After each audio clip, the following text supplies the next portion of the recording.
Градоначалникот на Зрновци на голема мака. Треба да бира меѓу законот и безбедноста на граѓаните. За да почне да се руши оштетениот и да се гради нов мост на брегалница на патот Зрновци-Кочани, граѓаните итно бараат поставување на привремен премин, односно бетонски пропусти.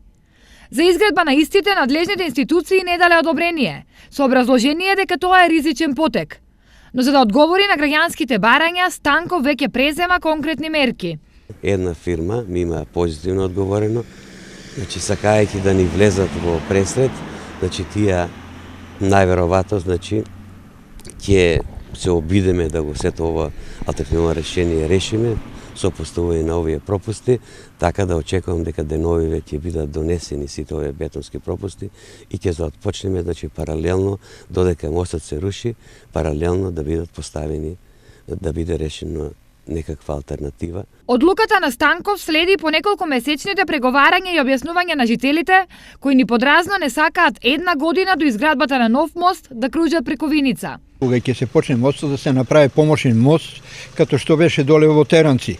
Значи, стварно година и нешто се прави таму, ама еднаш дојде водата, однесе го, они го одма па подкрепија, што викат, и народот си мина по тај помошниот мост додека да го направат овај. Нека направат нешто помошен. 2 години ние одека ќе минеме.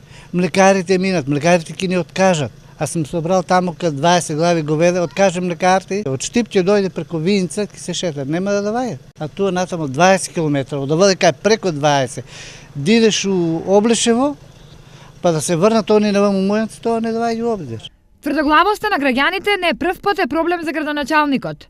Иако мостот подолг период е забранет за сообраќај за сите видови возила, тие преку него минуваат и ден денес. Дел од граѓаните ги поместија сите овие барикади што беа поставени и постепено граѓаните почнаа да се ослободат и повторно да возат преку истиот.